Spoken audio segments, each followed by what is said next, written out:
शङ्काय कृष्ण त्वदीयपदपङ्कजपञ्जरान्ते अद्यैव मे विशतु मानसराजहंसः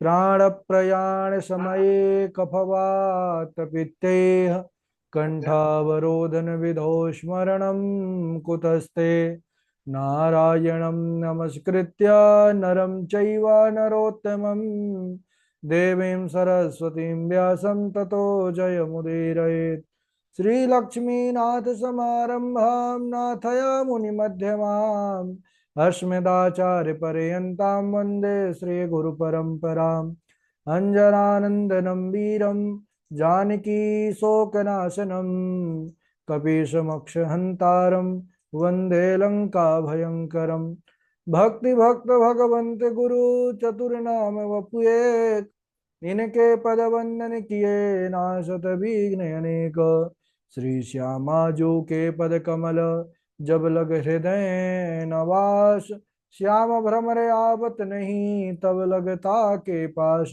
बोले वृंदावन बिहारी लाल की जय। भागवत महापुराण की जय। सुखदेव भगवान की जय। परम मंगलमय परात्पर अखिलेश्वर अचिंत कल्याण गुणगण निधान सर्वेश्वर सर्वाधिपति अकारण करुणा वरुणालय अकारण करुणा कारक सकल जन कल्य सापहारक परात्पर पर ब्रह्म सच्चिदानंद स्वरूप परम पिता परमात्मा श्री राधा गोविंद सरकार राधा रमण बाधा हरण श्री बांके बिहारी लाल उनका यह वांग में शब्द में विग्रह श्रीमद् भागवत महापुराण। कोटि कोटि नमन कोटि कोटि प्रणाम इस परम पावन पुराण ग्रंथ पारमहंसों की पावन संहिता को परम आराध्य नंद नंदन यशोदा नंदन ब्रिज नंदन देवकी नंदन श्याम सुंदर श्री कृष्ण के पाद पद्मों पर कोटसा नमन नतमस्तक वंदन एवं अभिनंदन। उनकी आह्लादनी शक्ति प्राण प्रिया जगत वंदनी वृषभानंदनी भासुती जगदीश्वरी बरसाने वाली श्री किशोरी जो के पावन चरणारविंदों पर कोटसा प्रणति।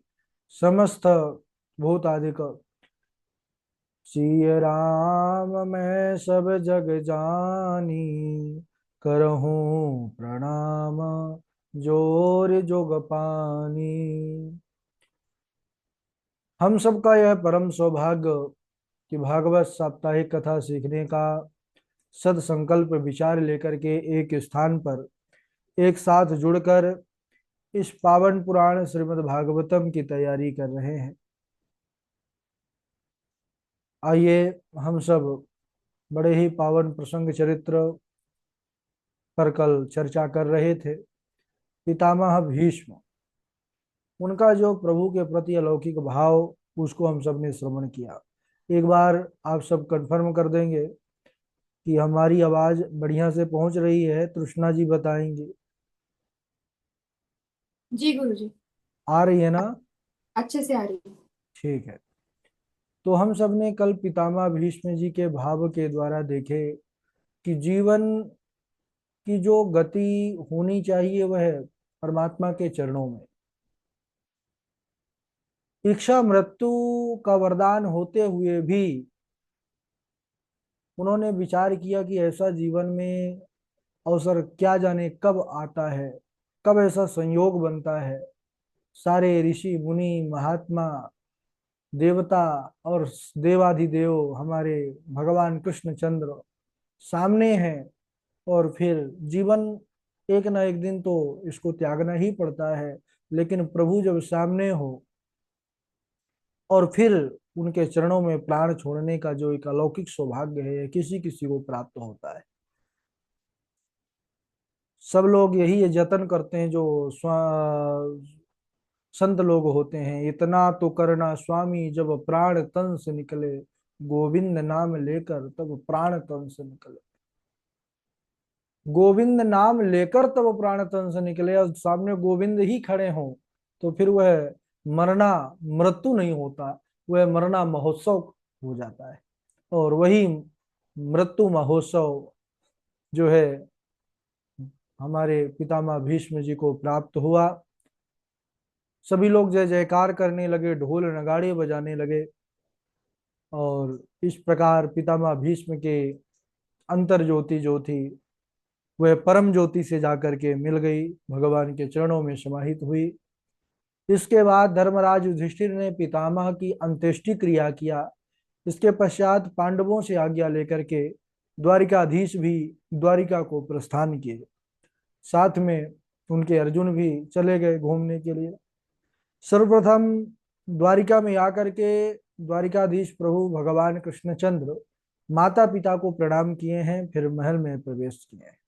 इधर शौनक जी ने पूछा है सूत जी महाराज से, अश्वत्थाम्नोपसृष्टेन ब्रह्मशीर्षणोरुतेजसा उत्तराया हतो गर्भ ईशेना जीविता पुनः तस्य जन्म महाबुद्धे कर्माणि च महात्मनः निधनं चायथैवासीत् स प्रेत्य गतवान् यथा।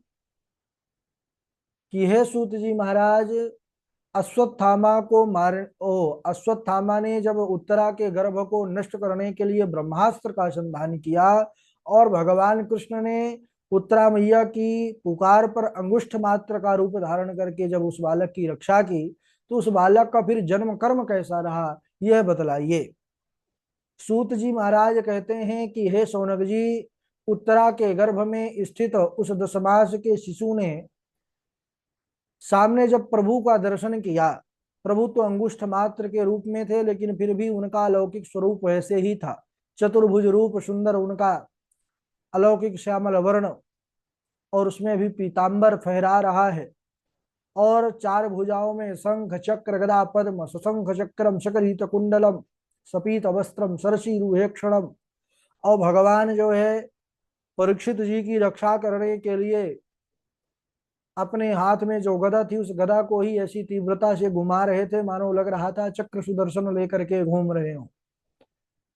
फिर ब्रह्मास्त्र के तेज को शांत करके जो है भगवान ने उनको सुरक्षित किया।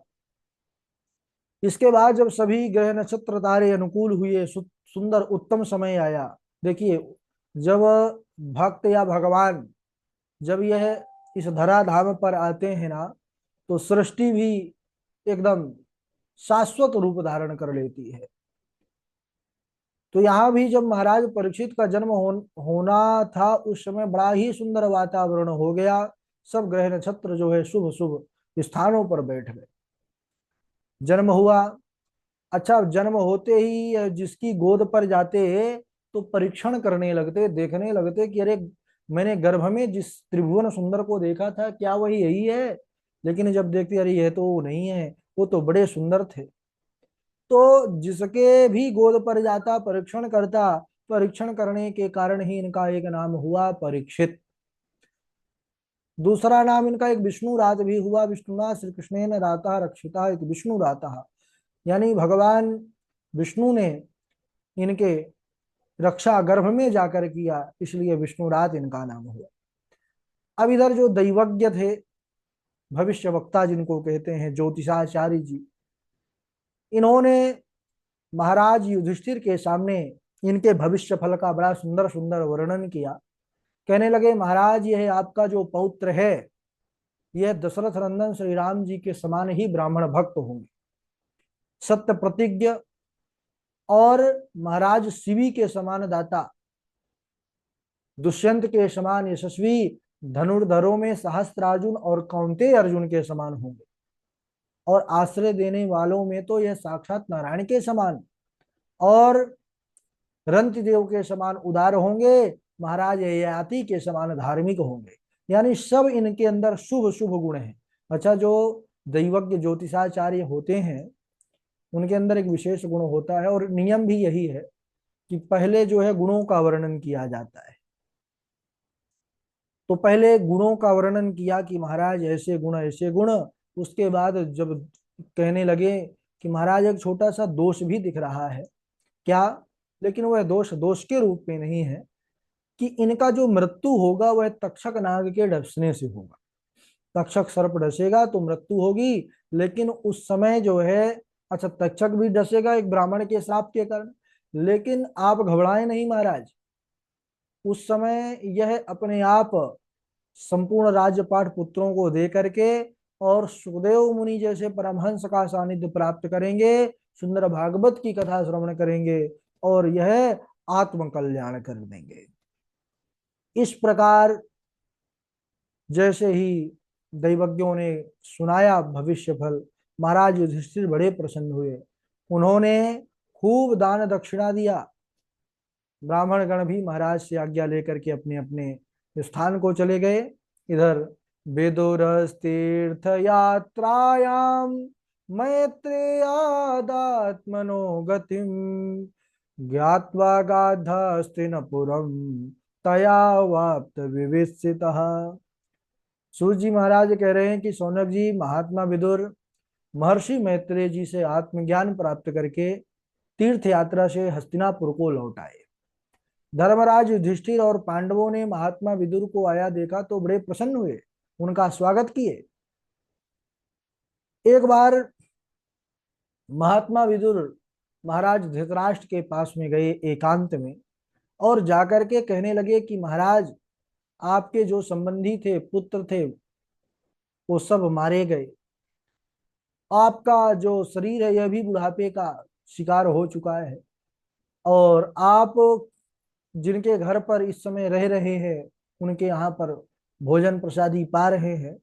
विचार कीजिए कि आपने इनके साथ कितना अत्याचार किया। यह वही पांडव हैं जिनको आपने कई षड्यंत्र के तहत बड़ा सताया, कष्ट दिया, और आप उन्हीं के घर पर आज उनके दिए हुए टुकड़ों पर पल रहे हैं। हे महाराज, धृतराष्ट्र, आने वाला जो समय है बड़ा भयानक है, इसलिए आत्म कल्याण का उपाय करिए। महाराज धृतराष्ट्र ने कहा कि हे विदुर, तुम्हारे वचन सत्य हैं, लेकिन हम क्या करें, हम विवश हैं, अंधे हैं, कहीं जा नहीं सकते।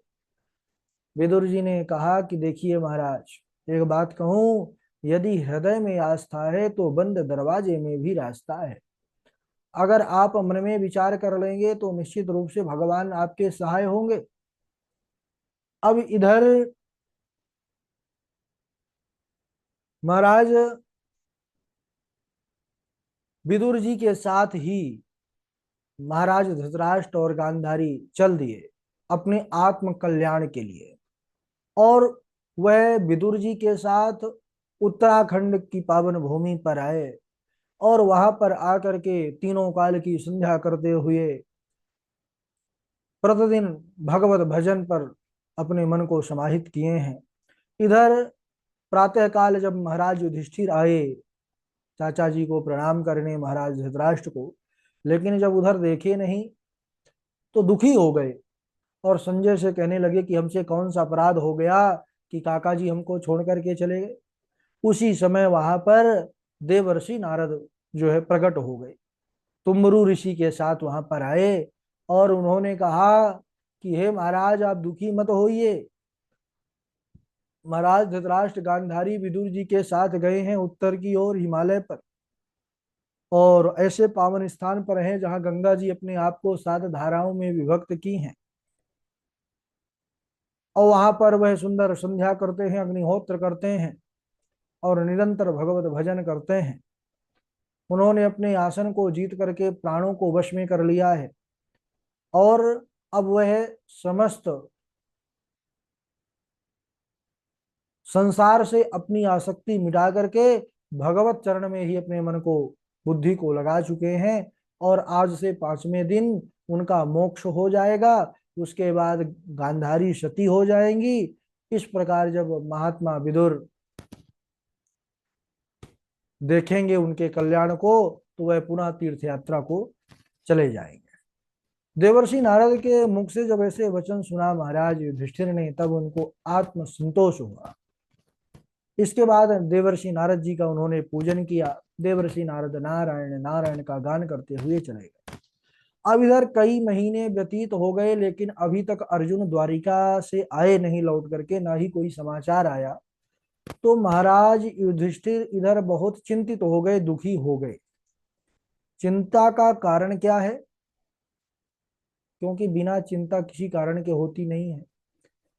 चिंता का कारण यह है कि महाराज युधिष्ठिर को अनेकों प्रकार के अपशगुन अब दिखाई देने लगे हैं। संप्रस्थिते द्वारकायाम जिष्णो बंधो दृक्षया और वह अपने बंधु बांधवों को देखने के लिए द्वारिका गए तो हैं, लेकिन आ नहीं रहे, और इधर अपशगुन आने लग गए। अनेकों प्रकार के अपशगुन। भैया भीम से कह रहे हैं कि 7 महीने हो गए भैया, अभी तक अर्जुन नहीं आए, और यहाँ अपशगुनों को देख करके मैं बड़ा डरा हुआ हूँ। मेरी बाईं जांग आंख बारंबार फड़क रही है। प्रातः काल सूर्य की ओर करके मुख सियार रोते हैं। दिशाएं धूमिल हो गई हैं, पर्वतों सहित पृथ्वी पर बार बार कंपन होता है। सूर्य की प्रभा जो प्रखर होती है यह भी मंद पड़ गई है। देवताओं के आंखों से, जो देवताओं की मूर्ति है ना, उनके आंखों से अश्रु प्रवाहित हो रहा है। यह देख करके भविष्य के प्रति मुझे बहुत चिंता हो रही है। महाराज युधिष्ठिर अपने अपशगुन को व्यक्त करते हुए भैया भीम से खड़े ही थे कि सामने से उन्होंने एक आश्चर्य देखा कि अर्जुन आ रहे हैं, लेकिन अब अर्जुन पहले के समान उनका शौर्य तेज नहीं रहा। अर्जुन का मुंह लटका है, आंखों से आंसू चल रहे हैं, और पूरा शरीर कांति से ही है। अर्जुन किस अवस्था को देखा तो महाराज युधिष्ठिर ने पूछा, कच्चिदानरत स्वजना सुख माशते। अर्जुन, तुम्हारी यह दशा कैसे हुई? तुम रुदन क्यों कर रहे हो? क्यों रो रहे हो? क्या कष्ट है? हमारे जो सुजन संबंधी हैं, मामा मामी प्रद्युम्न सुसेन चारुद्रेष्ण, ये सब द्वारिका में सब कुशल पूर्वक तो हैं, लेकिन अर्जुन है कि पूछने पर भी कुछ बता नहीं रहे, केवल आंखों से आंसू गिर रहे हैं, रो रहे हैं। बहुत यहाँ पर प्रश्न किया है कि कहीं तुम द्वारिका में बहुत दिनों तक रुक गए तो किसी ने तुम्हारा अपमान तो नहीं कर दिया, अथवा बालक वृद्ध रोगी जो भोजन कराने योग्य हैं, इनको छोड़ करके तुमने अकेले ही तो भोजन नहीं कर लिया, अथवा आए हुए शरण में आए का तुमने त्याग तो नहीं कर दिया। इस प्रकार बहुत से प्रश्न किया है, लेकिन जब वह कुछ बोले नहीं, तब महाराज युधिष्ठिर समझ गए। कहने लगे, कच्चित प्रेष्ठ तमेनाथ हृदय नात्म बंधुना शून्योस्मि रहितो नित्यम मन्यसे तेन्यतः नरुतो। हो न हो अर्जुन, जिसे तुम अपना परम हितैषी प्रियतम सब कुछ मानते थे, सर्वस्व मानते थे, आज तुम वही भगवान कृष्ण से रहित हो गए हो। यही तुम्हारे दुख का कारण है, इसके अलावा तुम्हारे दुख का कारण कोई दूसरा नहीं हो सकता। और जैसे ही महाराज युधिष्ठिर ने ऐसे वचन कहे, तब अर्जुन अब बोले हैं अपने रुधे हुए गले से। क्या बोलते हैं इसको हम अगले दिवस श्रवण करेंगे। आज यहीं तक। बोलिए वृंदावन बिहारी लाल की जय। अब इसके बाद बारी बारी से आप लोग श्लोक सुनाएंगे।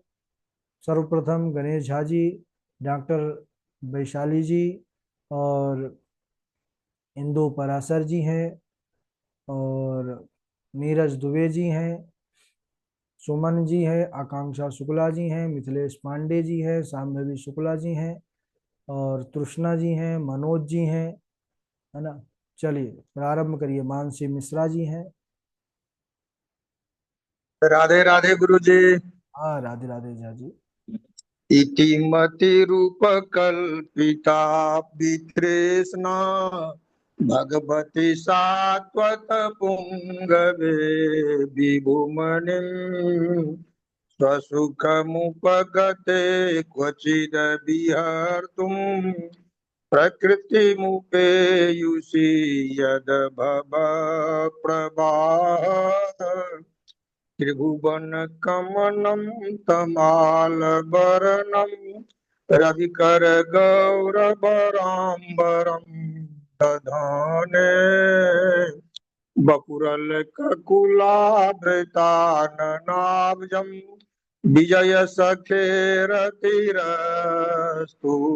नवद्या स्वनिगममपहाय स्वनिगममपहाय मत प्रतिज्ञा मृतमधिकर्तुमवाप्लुतो रथस्थ धृतरथ चरणोऽध्यया चलद गुर हरिरिवहन्तु मे भं गतोत्तरीय।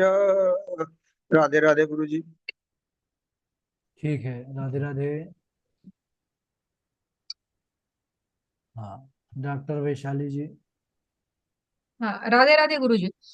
हाँ। जन्माद्यस्य यतोऽन्वयादिरतश्चार्थेष्वभिज्ञस्वराट् तेने ब्रह्मरुधाय आदिकवये मुह्यन्ति यत्सूरयः तेजो वारिमृदां यथा विनिमयो यत्र त्रिसर्गो मृषा धाम्ना स्वेन सदा निरस्तकुहकं सत्यं परं धीमहि यतो वा इमानि भूतानि जायन्ते येन जातानि जीवन्ति यत् प्रयत्यभिसंविशन्ति धर्मप्रोचितकैतवोऽत्र परमोर्निर्मत्सराणां सताम् वेद्यं वास्तवमत्र वस्तु शिवदं तापत्रयोन्मूलनम् श्रीमद्भागवते महामुनिकृते किं वा परैरीश्वर सद्यो रुद्यवरुध्यतेऽत्र कृतिभिः शुश्रूभिस्तत्क्षणात्। हाँ, ठीक है, इंदु पराशर जी हैं। राधे राधे गुरु जी, प्रणाम। हम्म।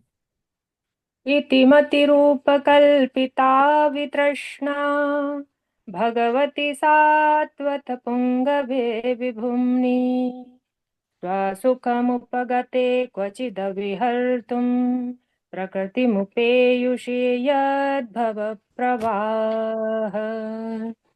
त्रिभुवनकमनं तमालवर्णं रविकरगौरवराम्बरं दधाने वपुरलककुलाव्रताननाब्जं विजयसखेरतिरस्तु मे नवद्या।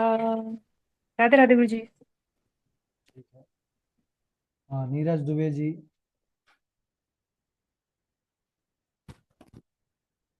नीरज दुबे जी। गुरु जी प्रणाम। राधे राधे। राधे राधे। या गुरु जी प्रणाम। राधे राधे। हाँ, राधे राधे नीरज जी। या ऋषिकेश खलेन देवकी कंसेन रुद्धाति चिरं सुचार्पिता विमोचिताहं च सहात्मजा विभो त्वयैव नाथेन मुहुर्विपदगणात् त्वयैव नाथेन मुहुर्विपदगणात्। राधे राधे। हाँ, राधे राधे।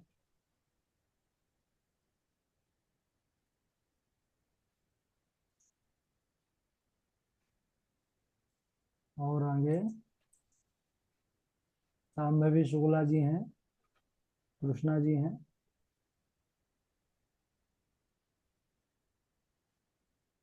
कृष्णा जी व्यस्त हैं। जी गुरु जी। राधे राधे। स्वनिगमपहाय मतः प्रतिज्ञामृतमधिकर्तुमवप्लुतो रथस्थः धृतरथचरणोऽभ्ययाचलद्गुरु हरिरिवहन्तुमिमं गतोत्तरीयः। राधे राधे गुरु जी। हाँ, और इनके बाद शांभवी जी, आप सुनाइए। मिथिले। हाँ, सुनाइए।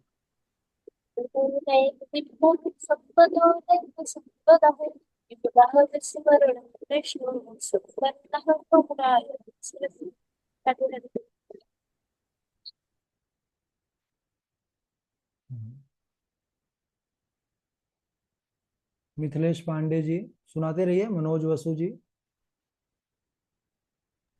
जी गुरु जी, राधे राधे। हाँ, राधे राधे।